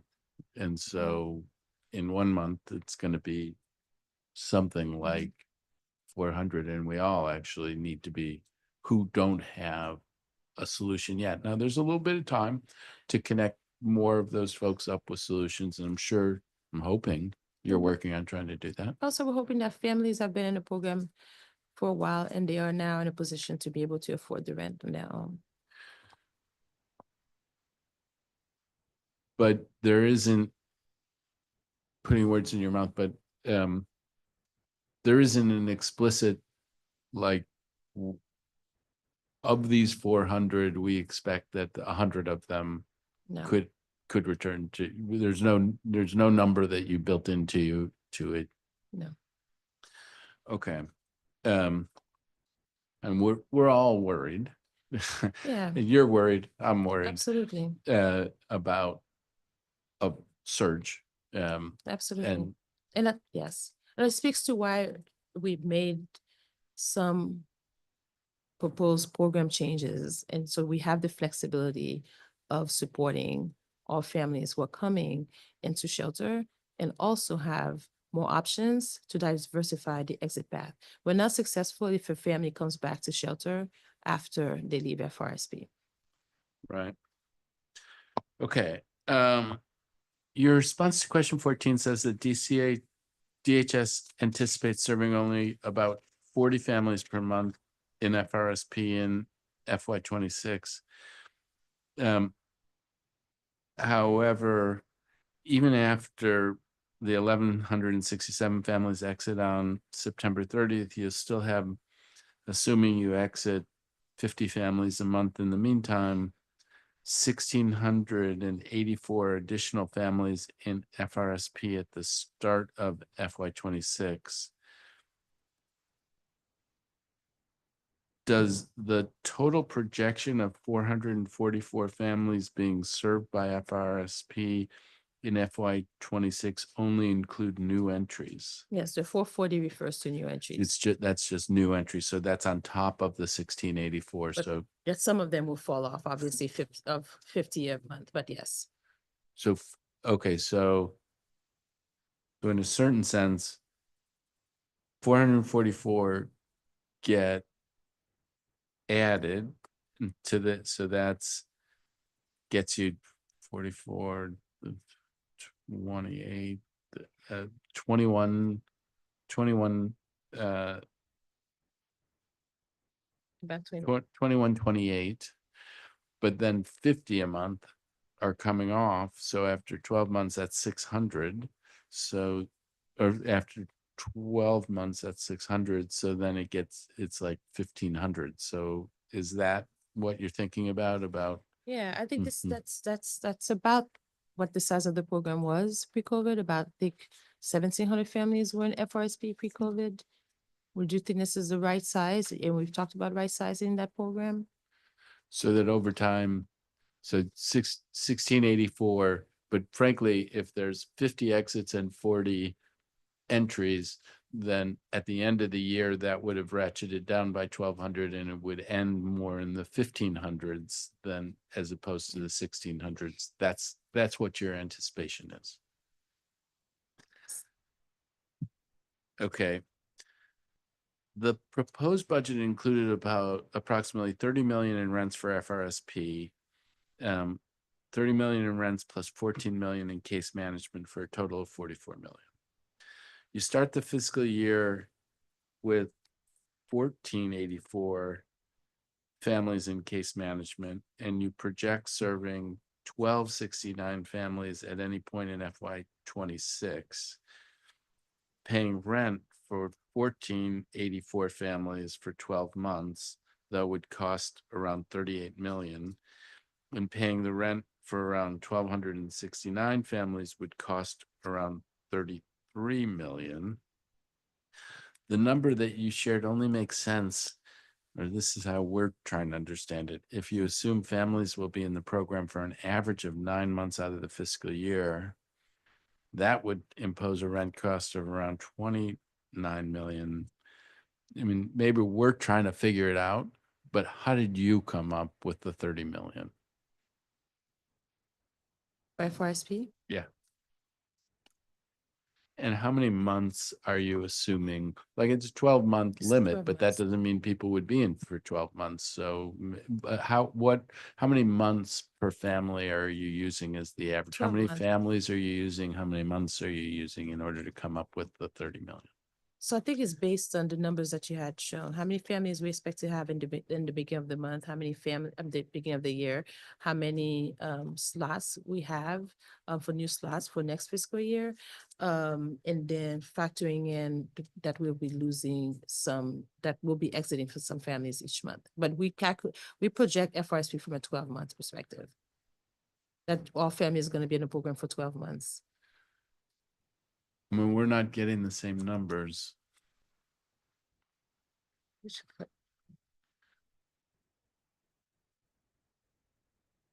Which question of the pre-hearing questions was that? I'm sorry. Which question was that? Which question is this number where the Yes. 30 million comes from?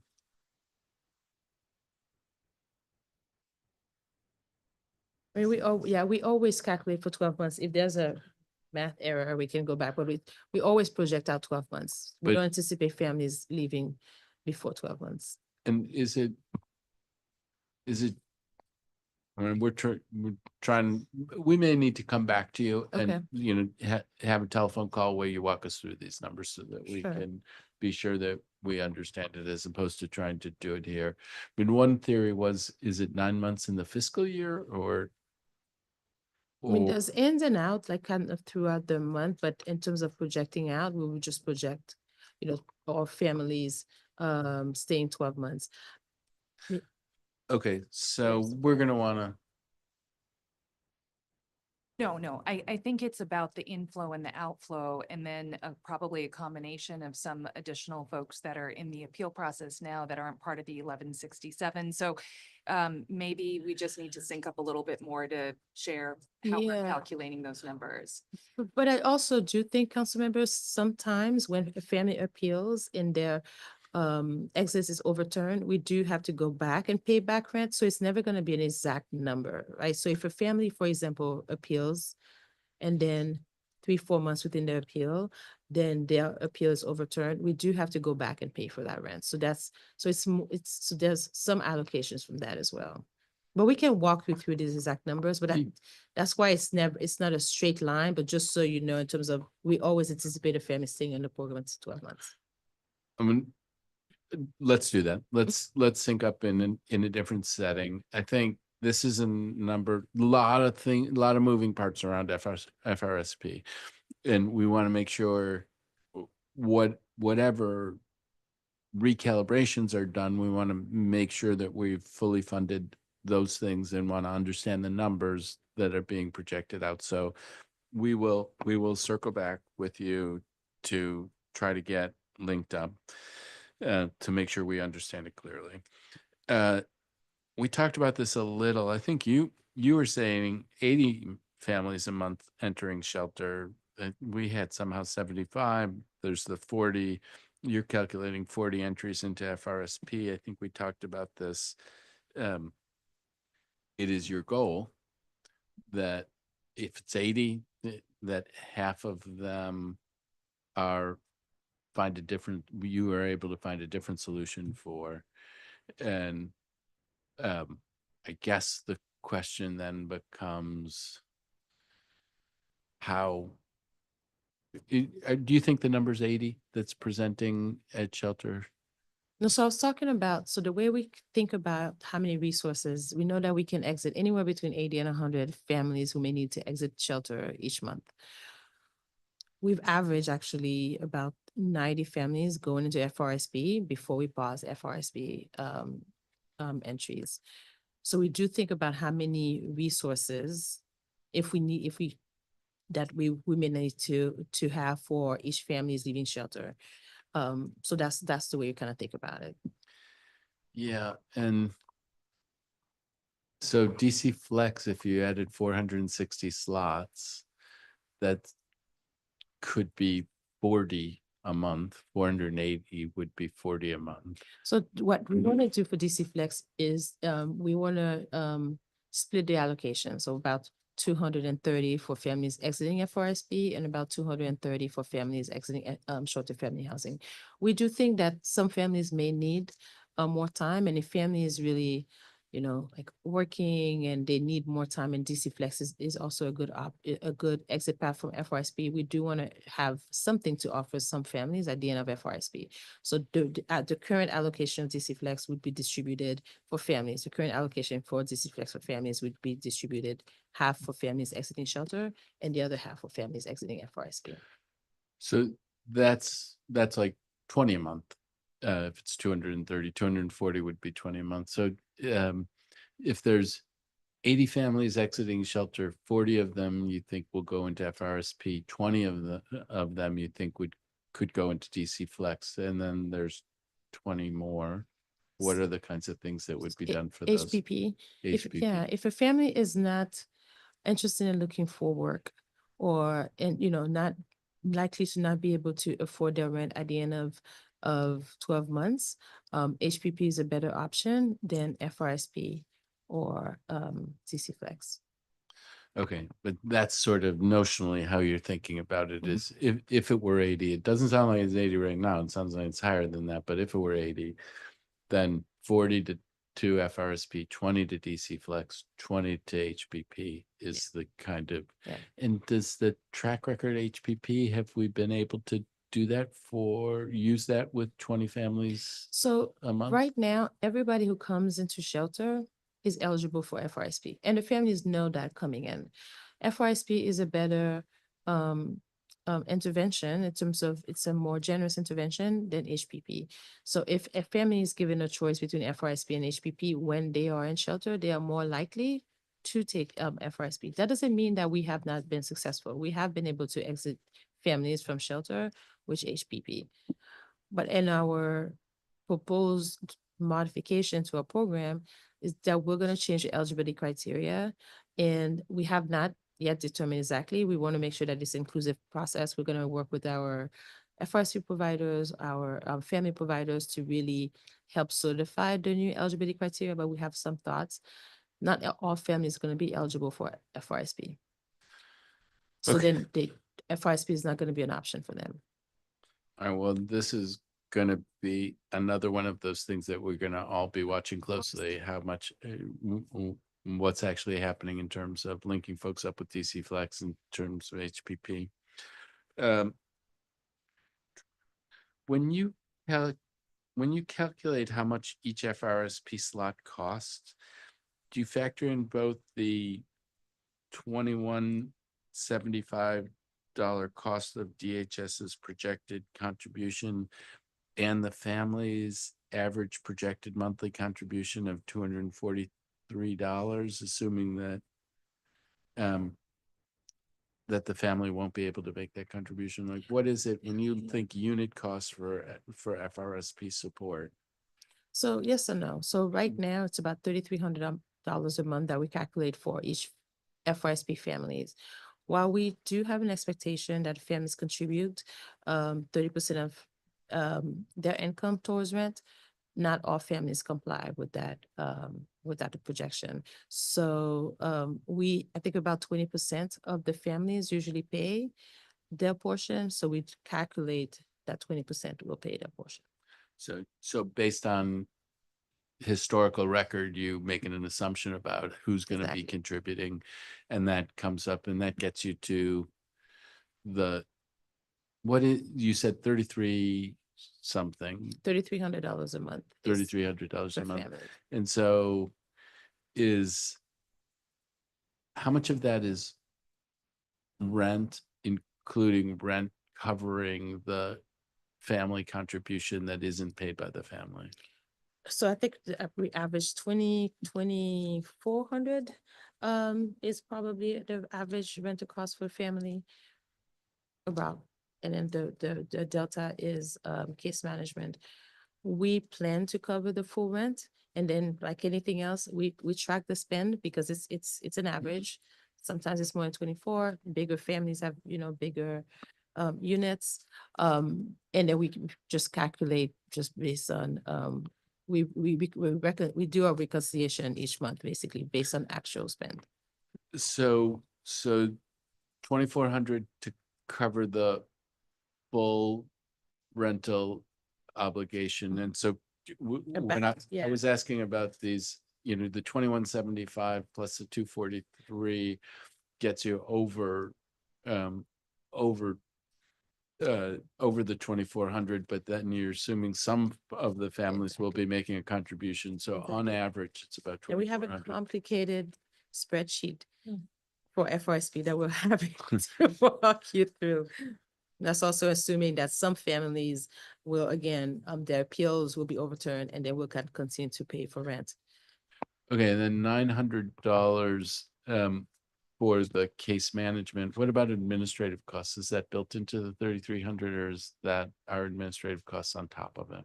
So our administrative costs would be on our PS budget, because we do have internal staff dedicated to working on FRSP. So does that figure into the 3,300 No. figure? No, that's No, separate. that's just total NPS.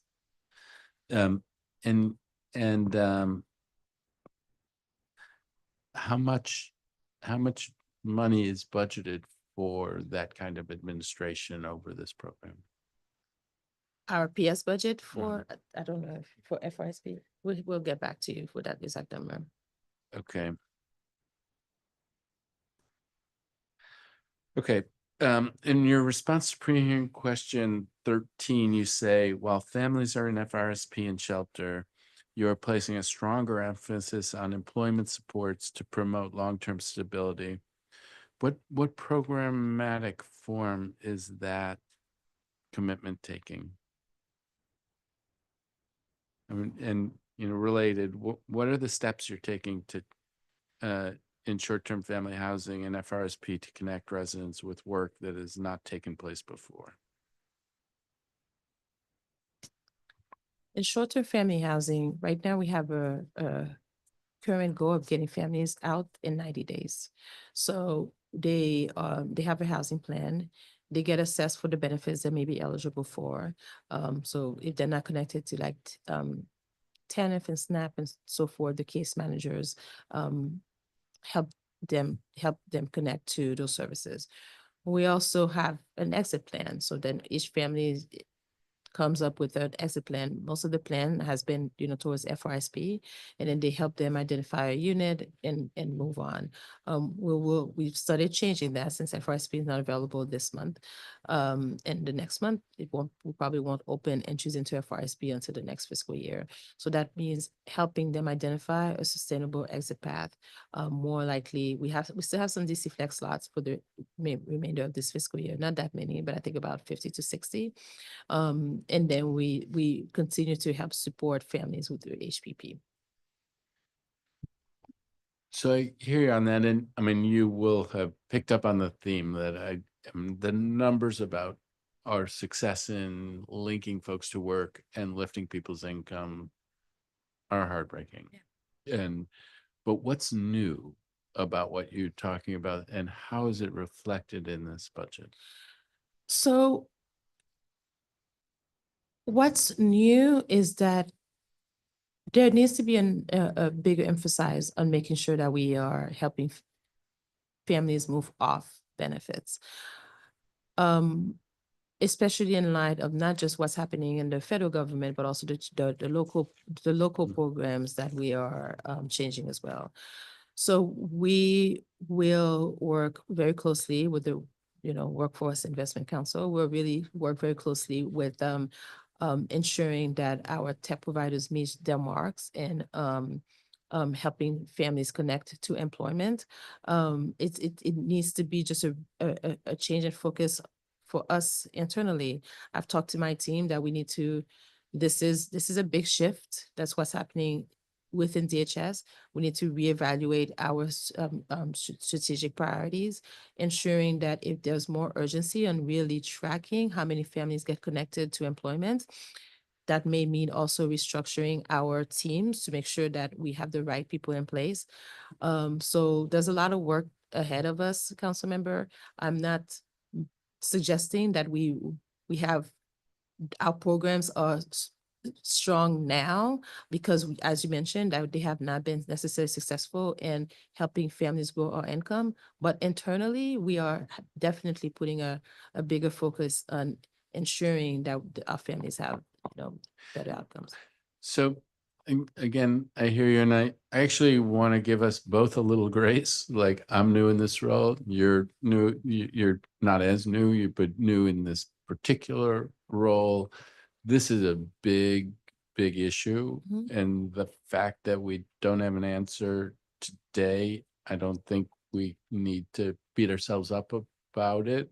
But I also think it is a big issue, particularly given things that are happening for all the reasons that you said. And so there has to be a lot of creative new thinking in this space to get to where we're helping folks get to independence. And if I can lift up just one of a program, which is newish program, our Pure Case Management Institute. I'm not sure if you're familiar with that program. So we are graduating our second cohort. So it's a partnership with Howard University School of Social Work, where we train residents with lived experience of homelessness to get a certificate, which will allow them to be employable through our homeless continuum of care. So last year we graduated 40 people in this cohort. 22 of them were able to receive employment right away. One is currently a contractor with DHS, actually. This year, in 2 weeks, we are graduating the second cohort of 40 students.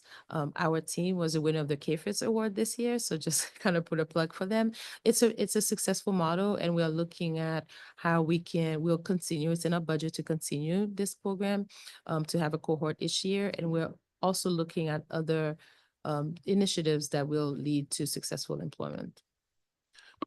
I hear you. And I also talk with providers who have a little program over here, and there's a little program over here, and that's good.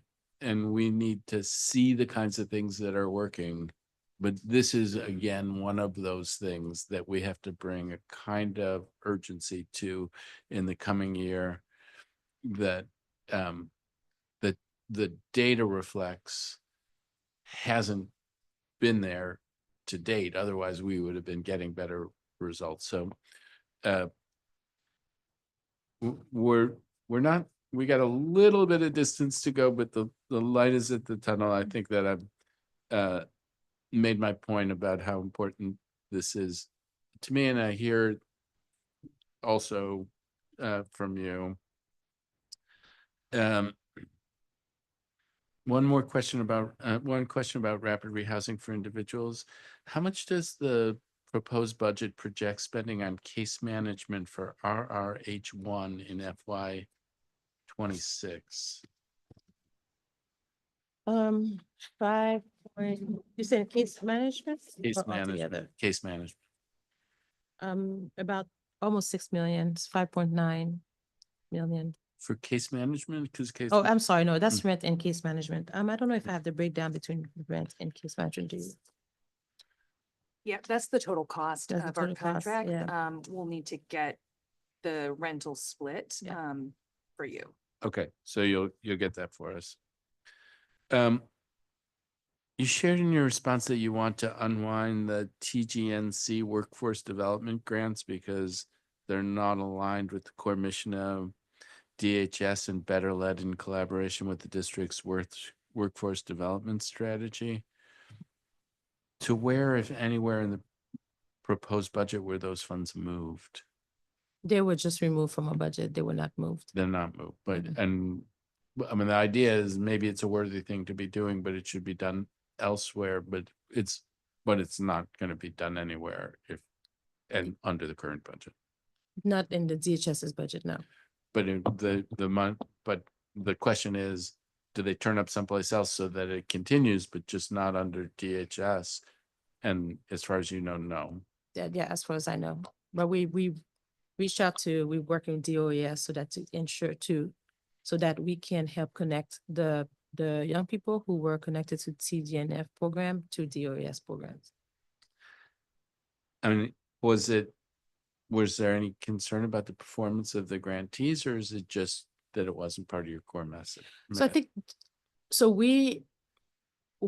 the program allocated about $600,000 in services, and across the 3 providers, only about 50 individuals were served.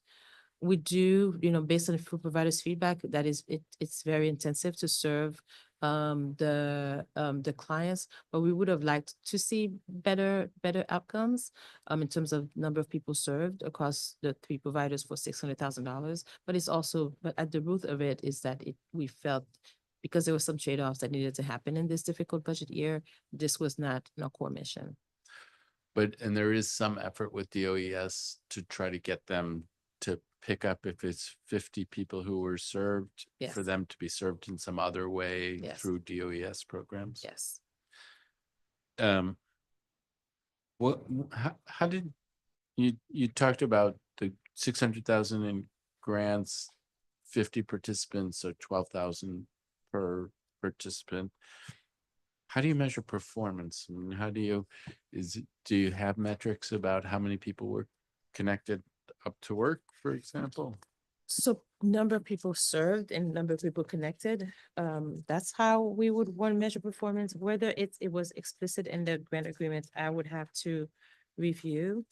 But also it did target a specific population.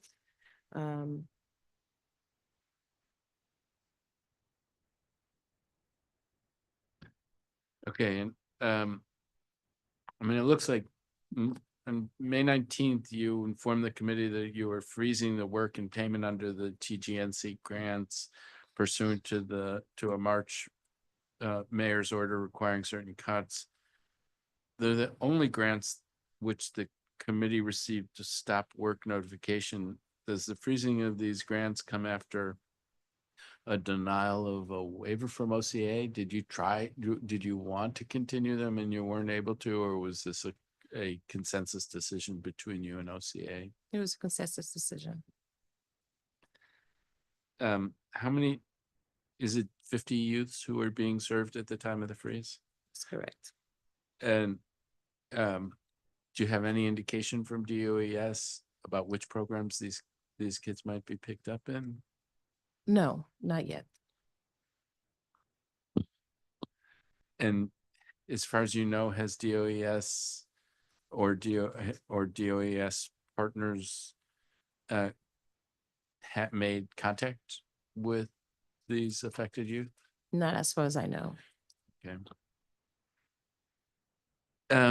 We've also heard reports that several other grantees for whom the committee did not receive staff work order notifications have not been paid since the mayor's order went into effect. Has work been stopped under any other grants? No. No. Um, has, so did you apply for waivers for any other grants, or was this the only one that was frozen? This was the only one that was frozen, again, because everything else is really kind of core to our mission in terms of making sure people get housed and receive their benefits and whatnot. Okay. I know that our teams as well as staff at OAG have been in touch about increasing the amount of current child support payment that the city allows to pass through to TANF recipients from the current level of $150 a month to $200 this budget cycle. Mhm. The OAG shared just a couple of days ago that they're at their budget hearing that they're supportive of and excited about this proposal. And I'm hoping to work with you, them, and Councilmember Pinto to make this small but important change in the budget. Can you affirm that DHS is supportive of increasing the pass-through to $200 a month? Yes, we're very supportive of this. Are there any obstacles aside from making the legal changes that our teams have discussed or unanticipated costs to making these changes? No, we just make a change to DCAS, but not any anticipated cost from our perspective. Okay. I want to return quickly. We won't spend as much time as we did last time, but to our discussion regarding the truancy pilot. As I understand it, help me be sure I understand it. The pilot is currently running in 5 high schools with a staff that started at 7 and has recently gone to 12. With hiring planned for another 7 to bring you up to the 19 that was originally contemplated So I believe we're at 7. today. Yes. Still, Yes. okay? Yeah. And We still only have 7, yes. you still only have 7. And are there 5 people in the pipeline? I think if you wanted to get to 19 Mhm. for what you're doing now, Yes. but there's a hiring freeze, so you're not. And do you have, how many people have you identified that you'd like to hire if the freeze were to be lifted? Up to 5 people, Up to 5 5 positions, yes, that they were in process, yeah. that were in process. So that's where I get the 12. Yeah. These are 5 But- people. So I think the 12 comes because that's where so originally we wanted 19 positions to be in our budget and the NPS category to be able to, in the PS category to be able to hire up to 19. But then we submitted reprogramming to add additional 5 positions. So they were misplaced and they were put in NPS versus PS. So 12 positions were correctly put in our fiscal year 25 budget. And then we submitted a reprogramming to get the additional 5 position to be in PS in our budget. So that's where the 12 to 19 comes from. I see. Okay, but still we're operating with 7. Yes. And the proposal in FY26 is to try to go up to 10 schools, Yes. including 5 middle schools or To assess whether we would go into middle schools or high school. Yes. okay. And I'm supportive of this program. Thank you.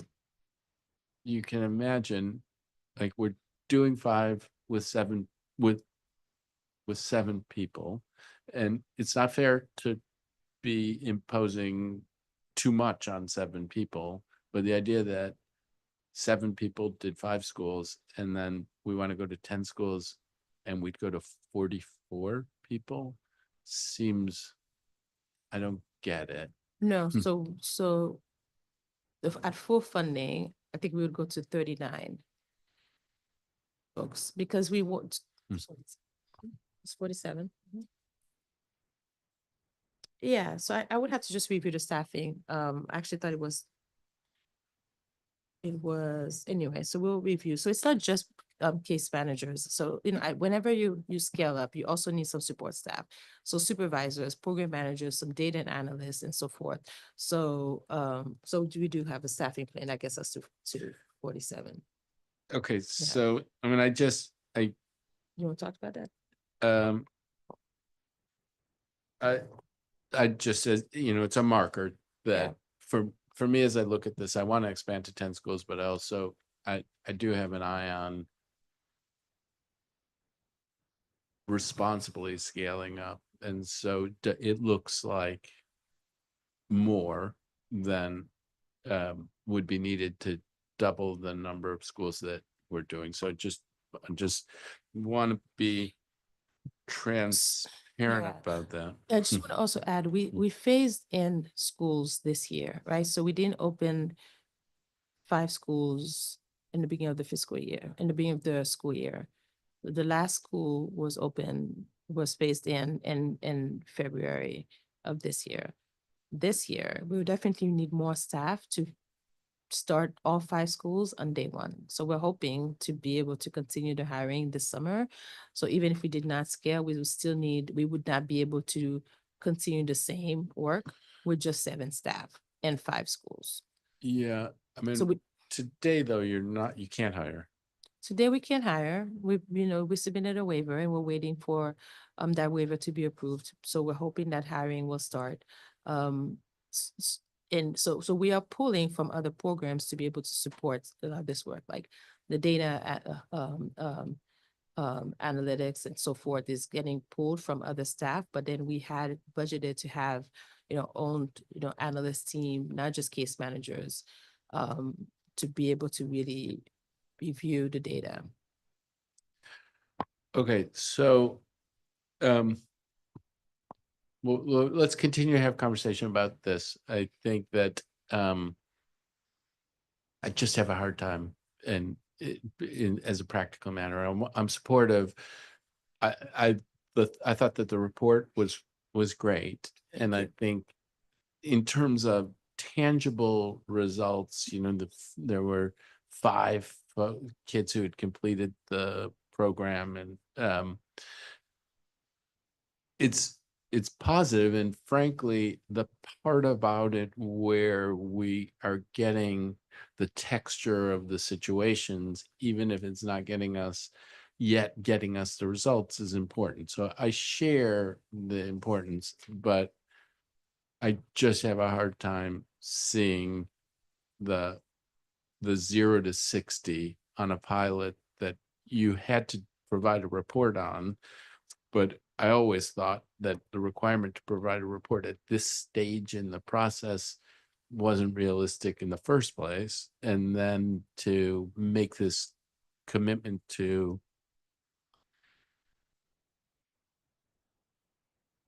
increase the staff by a factor of 6 in order to double the reach is hard for me. And so trying to balance being supportive, but with being real. And there's also in the career map context, when we talked about it, and you're really trying, you don't want to expand career map because you want to get your arms around it more thoroughly.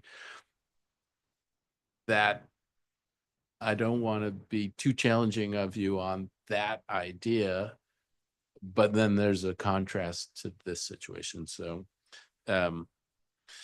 all right. I think you'll like the sound of this. There is a final area that I want to cover today, and that is the proposed use of the Harbor Light space. I do feel as if the executive has not made the case that it is necessary to allow DHS to place families in congregate shelter. And I think you talked about this earlier when you talked about how going into shelter is traumatic. It's traumatic for kids going into shelter. It's traumatic for kids to go into shelter when there are unattached, unrelated adults in the shelter. So you can't want to do this. Um, um, the proposed budget, however, includes 5.1 million to allow DHS to, if I'm understanding it right, to do that at Harbor Light, that we were, that may be the place where you're thinking if you had the flexibility, you might use Harbor Light in this way where it was families and individuals. It has been used in that way for certain populations before, and that maybe you would do that again. I talked a little bit about this earlier. We're currently in a crunch on low barrier shelter space for singles. And the mayor recently rejected a plan that would have increased capacity in the single system for the rest of FY25. If the committee revises the mayor's proposed subtitle to strike the allowance for congregate shelter, but keeps the 5.1 million enhancement for Harbor Light, would the agency commit to using that space as a low barrier shelter? So Councilmember, can I go back and maybe just clarify a few things, because you've stated that the executive has not necessarily made a case for the use of Harbor Lights for families. And I just want to tell you that how it would limit us if we don't have that flexibility. What we know is that we can't continue with status quo. We know that we cannot continue to offer FRSP to everybody who comes into shelter. It's not sustainable for the district. It's not sustainable for the families, because a lot of the families, and we've heard from families, that they feel sometimes forced to take a unit that they may not feel ready to afford. We have to do this when we are very concerned about shelter capacity, and we know that we have to continue to serve families in short-term family housing in congregate settings. Our BSA subtitle to use Harbor Light identified in 2 scenarios in which we would use Harbor Light. For families who are coming into Virginia Williams under interim eligibility, those families are families who are not necessarily district residents. Last year, we had about 155 families walk into Virginia Williams who came under interim eligibility, meaning that they were not district residents, who entered the district residency under the Homeless Services System, and we served them all through FRSP. We also had about 64 families who walked in, who were served in the Harbor Lights facility, who were not district residents. In this budget cycle, if we really want to keep district residents in the district and prioritize district residents and continue to offer shelter year-round to anybody who needs it, we need the flexibility to offer shelter in all of the inventory that we currently have.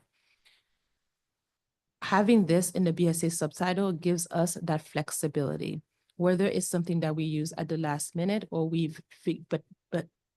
for just overflow, or we have a different path for families who are coming in as interim eligibility because they're not district residents, but we want to provide shelter for them in a way that our neighbors do not, by the way, council member. We need the flexibility to be able to do so. Not being able to do so would force us in the current situation that we are now, having to offer potentially FRSP to everybody who comes in, which is extremely expensive to the district, not sustainable for families. Ideally, so we also know that we have precedents in the past 2 years of using that facility for families. So this is not new to our system. We have the precedents of doing so. So if it was okay for one population, and we are learning from lessons learned and doing it safely, it should be okay to serve families safely. And we want to be able to continue to do so. So what we can't do, council member, is have status quo in the system, as you mentioned, and keeping this in the subtitle gives the program the flexibility to do so if need be. Yeah, I mean, the prohibition on doing this comes out of changes in the law, I think 20 years ago, and there was a reason why we changed the law. The um you've acknowledged, and I think you feel like you're facing a really difficult situation, and so this is the thing that you want to do so that you have the flexibility, but you don't pretend. Nobody wants to have a teenage girl in a shelter with unrelated adults in the same shelter. I mean, you would do everything you could to be protected, but it's a situation that we thought about before and then said, no, we're not going to let that happen. So the desire not to do that runs pretty high. Meanwhile, our family shelter system right now, it's great. Hats off to the administration for doing this, closing DC General, building family shelters around the city. There is a fair amount of unused capacity in those facilities right now. And so it raises the question of why do we need to make this change now, which goes back to a fair amount of our back and forth. We're trying to understand all these, who's going to leave FRSP, who's going to be coming into FRSP, that worried about Shelter capacity. I am worried Shelter about capacity. shelter capacity, even with our unused sites. We can't have as our priority getting people out of shelter in 90 days in order to have capacity in shelter and still have a plan that's successful and sustainable for each families. We don't want to put families in apartments that they cannot afford at the end of 12 months. So the only way that it all works, council member, is if we do have the flexibility. We can commit to continue to have conversation with your office before we even activate this in families so that you understand in what context. I agree that 20 years ago, we put in the law that we did not want to serve families in congregate setting. We are also in a very different place, that we need the flexibility to at least let the system adjust, because we know that we are going into a year when we're doing a lot of changes and there are some unknowns.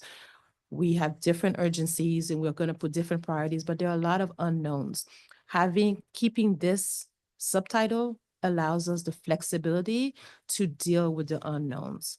So I would really ask you, council member, to allow us to keep this BSA subtitle, to work with your office, to be transparent and in communication before we activate Harbor Light, but having the flexibility to do so is what would allow us to continue to offer services to everybody who comes out our front door. And part of the challenge here, I think, is today, it doesn't look like it's needed because there's a fair amount of capacity in the family shelters today. But what? We could look at running out of capacity in August because we stopped entries in FRSP. Yeah, so that's what I'm saying is this is tied up with other changes that are happening Yes, in FRSP. yes. Okay. The idea of, I think we want to light up Harbor Light one way or another, because I think we have shelter capacities on the individual side today. And so Harbor Light is operational today. We still have families in Harbor Light today. So we could not shift it to, we could not necessarily expand it to serve singles right in this moment in Harbor Light. Our next facility that's opening up for singles, council member, is East Street. And we're hoping that it'll open in between July and August. And it would provide 190 beds of non-congregate shelter for singles. and Harbor Light today, is it just families? Yes. And how many families are there? I think right now we may have about 13 or 14, And what's the capacity? about 52 families, about 210 individuals. And if it were, why wouldn't Harbor Light just be for families? Why would it be with why would it also be with unrelated adults? Now, our plan would be just for families. So then where is it that you're thinking that you would be putting families and individuals in the same facility? We've never suggested that, Councilmember, in the BSA. It just allows us to be in congregate setting. So congregate setting is that they would not necessarily be in individual units. So it could be because they're different families, they're not all related families. I see. But it'd all be It families. will all be families. Okay. You've stated your position. I've stated my concerns about it. We'll keep up the conversation, Thank but you. I also think that this has been really, really helpful. I actually am very glad that we held this time and very glad that you were flexible to do this. But this concludes this budget oversight hearing. The time is now 11:48 a.m. and this hearing is adjourned.